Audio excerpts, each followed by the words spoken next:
Assalamualaikum warahmatullahi wabarakatuh dan salam sejahtera. Kami adalah kumpulan 10 akan membuat pembentangan ulasan artikel kajian yang bertajuk Fiqh Kepenggunaan dalam konteks kelestarian kehidupan, satu sorotan awal menurut perspektif maqasid syariah. Baiklah, ahli kumpulan kami terdiri daripada 5 orang, iaitu yang pertama Muhammad Farhan Hakimi, yang kedua Muhammad Amirul Aiman dan yang ketiga adalah Muhammad Aidit. Seterusnya ahli keempat adalah saudari Nur Ilhamina Damia dan yang terakhir adalah Arisha Nadira.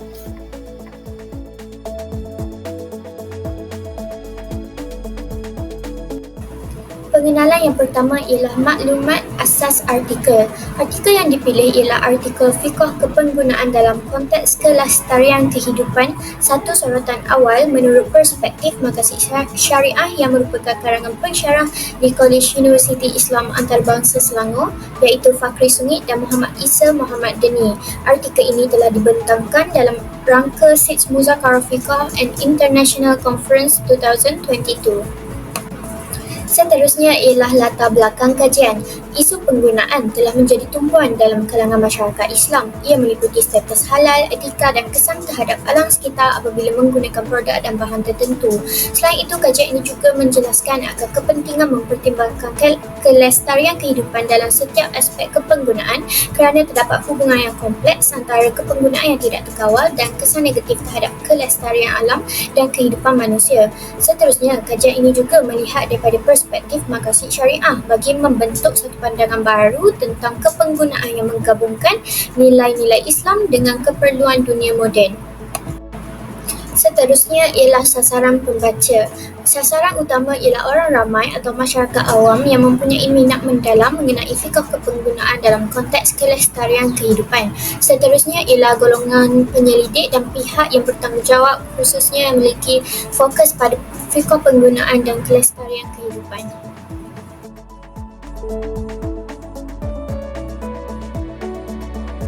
Terdapat 3 objektif kajian di dalam artikel ini. Objektif yang pertama ialah untuk mengetahui maksud atau pentakrifan fiqh kepenggunaan dalam ilmu fiqh Islam. Objektif yang kedua ialah untuk mengenal pasti skop kepenggunaan Islam terhadap kelestarian sistem kehidupan. Dan objektif yang terakhir ialah untuk menganalisis kelestarian kehidupan berasaskan perspektif maqasid syariah. Seterusnya adalah metodologi kajian. Artikel ini menggunakan kaedah kualitatif di mana rujukan perpustakaan menjadi sumber rujukan utama dalam artikel ini. Penyelidikan kualitatif dalam artikel adalah merujuk kepada analisis dokumen daripada pengkaji-pengkaji lain untuk mendapatkan data. Kajian perpustakaan ini amatlah penting untuk mendapatkan gambaran yang jelas mengenai konsep, kaedah, pengolahan dan menganalisis data yang bersesuaian dengan reka bentuk kajian. Data-data yang diperoleh ini kemudiannya dianalisis supaya dapat menghasilkan bukti yang boleh menyokong rumusan atau kesimpulan artikel ini. Baiklah, seterusnya adalah hasil atau dapatan kajian. Kajian ini menerangkan mengenai pentakrifan kepenggunaan yang memerihalkan mengenai kepenggunaan barang-barang oleh pengguna. Kajian ini menggunakan perkataan kepenggunaan daripada 3 bahasa iaitu bahasa Melayu, bahasa Inggeris dan bahasa Arab. Bahasa Melayu menggunakan perkataan kepenggunaan, manakala bahasa Inggeris menggunakan perkataan consumerism, manakala bahasa Arab pula menggunakan perkataan istilaki atau istilakiyah yang merangkumi an-nafat, al-infaq, al-bai' dan baz al-jud, iaitu kepenggunaan ini merangkumi aspek perbelanjaan, penggunaan, pembelian, pemborongan, pembaziran dan pemusnahan. Kajian ini juga membincangkan mengenai elemen-elemen yang wujud dalam aspek penggunaan, iaitu terdapat 2 elemen iaitu elemen permintaan dan penawaran yang mempunyai hubungan dengan pengusaha, produk dan pengguna. Antara contoh pihak yang terlibat dalam aspek pengusaha adalah pihak pemain industri seperti industri makanan, bukan makanan dan pembuatan. Selain itu, bagi aspek produk pula adalah meliputi barangan, makanan, bukan barangan, perkhidmatan dan lain-lain. Dan akhir sekali adalah daripada aspek pengguna yang meliputi umur, agama, budaya, jantina dan taraf hidup. Seiring dengan perkembangan semasa, wujudnya isu hukum iaitu wujud perubahan hukum mengikut perkembangan sains dan teknologi, mengikut faktor masa dan tempat huruf tersebut. Perkembangan dan perubahan dalam sains dan teknologi akan menyebabkan hukum Islam akan berubah bergantung kepada kepentingan dan kesannya kepada produk tersebut. Kajian ini juga menjelaskan bahawa pembaharuan dan perubahan hukum berlaku adalah melihat kepada aspek-aspek sejarah terdahulu iaitu berdasarkan masa dan tempat. Serta kajian ini juga menjelaskan bahawa kepentingan terhadap hukum halal dan haram ini juga dititik beratkan oleh masyarakat Malaysia, iaitu kebiasaannya masyarakat Malaysia akan membeli produk yang mempunyai tanda halal daripada JAKIM. Baiklah, seterusnya, kajian ini juga menjelaskan bahawa masyarakat Malaysia sememangnya menitik beratkan isu halal dan haram bagi sesuatu produk. Hal ini dikatakan demikian kerana masyarakat Malaysia ingin melihat pengeluaran sesuatu produk tersebut tidak memberi kesan kepada alam sekitar seperti kesan rumah hijau, perubahan iklim dan kepupusan flora dan fauna. Dan ini telah membawa perbincangan dalam kajian ini berkaitan isu kelestarian alam sekitar yang selari dengan surah Al-Mu'minun ayat 79 yang menegaskan bahawa penggunaan sumber hendaklah dilakukan secara efisien agar dapat memberi manfaat yang besar kepada masyarakat dan mengelakkan daripada berlaku kerosakan alam sekitar. Seterusnya, isu yang dibincangkan dalam kajian ini juga adalah amalan perkilangan yang merosakkan alam sekitar seperti berlakunya pencemaran air dan pencemaran udara. Seterusnya, kajian ini juga membincangkan mengenai permukaan tanah tanpa kawalan untuk pembangunan yang sememangnya akan menjejaskan alam sekitar. Hal ini dikatakan demikian kerana penghasilan produk yang mewah dan berlebihan akan menyebabkan berlaku gangguan dalam ekosistem yang menyebabkan berlaku isu terhadap alam sekitar. Oleh itu, Islam menganjurkan supaya kita sebagai umat Islam untuk hidup secara bersederhana dan tidak berlebih-lebihan.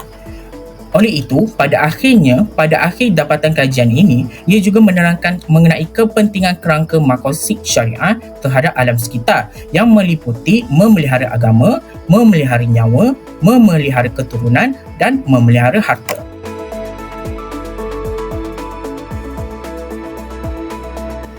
Baiklah, sekarang kita akan memulakan pembentangan 3.1 iaitu kelebihan atau kekuatan artikel. Pertama sekali iaitu untuk menekankan berkaitan kelestarian alam sekitar dalam konteks ajaran Islam.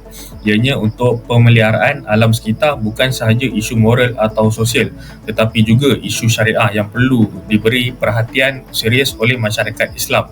Kedua ialah untuk menangani kekurangan perhatian yang diberikan kepada isu alam sekitar dalam perbincangan dan kuliah agama. Kebanyakannya kuliah agama hanya menceritakan tentang perkara keagamaan yang penting-penting seperti tauhid dan akidah tetapi tidak tentang perkara alam sekitar atau alam semula jadi. Yang ketiga ialah pandangan yang berharga tentang persimpangan ajaran alam sekitar dan kelestarian alam sekitar. Ianya keperluan untuk pendekatan yang komprehensif dan seimbang untuk menangani cabaran isu alam sekitar. Yang keempat, kepentingan menggunakan akal untuk berinteraksi dan menguruskan alam sekitar dengan berkesan. Ianya menekankan konsep wasatan iaitu kesederhanaan dalam Islam yang menggalakkan pendekatan yang seimbang dan adil terhadap pemeliharaan alam sekitar. Seterusnya ialah kelemahan artikel. Yang pertama, skop kajian yang terbatas. Topik kepenggunaan dan kelestarian kehidupan dalam konteks Islam hanya dijelaskan secara umum. Yang kedua, kekurangan data empirikal. Artikel hanya menjelaskan konseptual dan teori. Kemasukan data empirikal seperti kajian kes boleh memberikan kesaksian lanjut kepada orang ramai. Terdapat 4 isu relevan atau menarik di dalam artikel ini. Isu yang pertama ialah penekanan terhadap kewajipan menjaga alam sekitar dalam Islam. Isu yang kedua ialah kepentingan undang-undang dan peraturan dalam melindungi alam sekitar semula jadi. Isu yang ketiga ialah hubungan antara prinsip maqasid syariat dengan pemeliharaan alam. Isu yang terakhir ialah kesan besar aktiviti manusia terhadap alam semula jadi. Seterusnya adalah penemuan ilmu atau dapatan praktikal baru iaitu dinamisme sains dan teknologi yang memberi kesan kepada perubahan hukum Islam dan ketetapan hukum dan ianya dapat dibuat dengan lebih efektif. Hukum Islam boleh mengalami perubahan atau penyesuaian agar ianya tetap relevan dengan zaman kini. Hal ini adalah penting kerana hukum harus berfungsi dengan lebih efektif dalam menangani isu-isu kontemporari. Umat Islam di Malaysia khususnya amat menitik beratkan soal hukum dan hukum halal dan haram sesuatu produk. Proses halal sesuatu produk itu atau penggunaan halal perlu merangkumi pelbagai aspek pengeluaran daripada sumber bahan yang diperolehi, pemprosesan dan penyediaan, pembungkusan, pengangkutan serta penyimpanan sehinggalah sesuatu produk itu dipasarkan. Syariat Islam juga meraihkan perkembangan sains teknologi yang menghasilkan dengan itu menyempurnakan masalah dan membendung kerosakan serta mengurangkan kerosakan. Dengan penggunaan teknologi pengesahan halal yang moden, kewujudan elemen berbahaya dan haram dapat dikenal pasti dengan berkesan serta membantu para ulama membuat penentuan hukum yang lebih tepat. Seterusnya adalah kesimpulan. Kajian ini secara keseluruhannya membincangkan mengenai beberapa perkara penting dalam kepenggunaan Islam, lebih-lebih lagi di Malaysia. Perbincangan yang dilakukan dalam kajian ini adalah meliputi permasalahan tersurat dan tersirat mengikut keadaan semasa. Kajian ini juga menjelaskan bahawa wujudnya perbezaan hukum dan pendapat yang seiring dengan perkembangan sains dan teknologi, iaitu ada sesuatu perkara yang berkaitan dengan kepenggunaan Islam yang melihat kepada maslahah maqasid syariah. Seterusnya, kajian ini juga menjelaskan isu-isu moden yang timbul yang memberi kesan yang positif atau negatif terhadap alam sekitar. Oleh itu, pada akhirnya, kajian ini menegaskan bahawa wujudnya kepentingan untuk menggunakan maqasid syariah dalam fiqh kepenggunaan dan ingin menegaskan bahawa kajian yang lebih lanjut hendaklah diteruskan oleh penyelidik-penyelidik yang lain.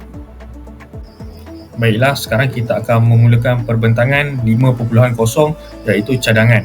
Cadangan pertama ialah menggalakkan penggunaan beretika. Ianya untuk menggalakkan individu untuk membuat pilihan sedar dalam corak penggunaan mereka dengan mempertimbangkan implikasi etika pembelian mereka.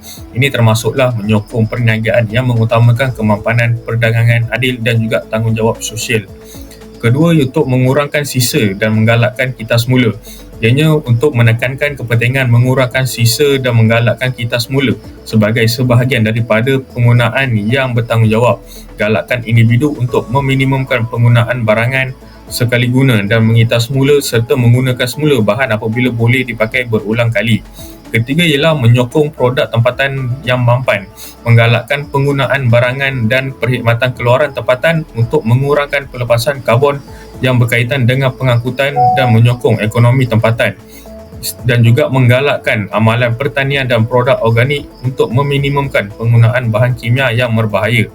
Dan terakhir sekali ialah untuk menyokong inisiatif keadilan sosial dengan menggalakkan amalan perdagangan yang adil dan inisiatif sokongan yang memastikan gaji dan keadaan kerja yang adil untuk pengeluar dan pekerja yang terlibat dalam pengeluaran barangan dan perkhidmatan.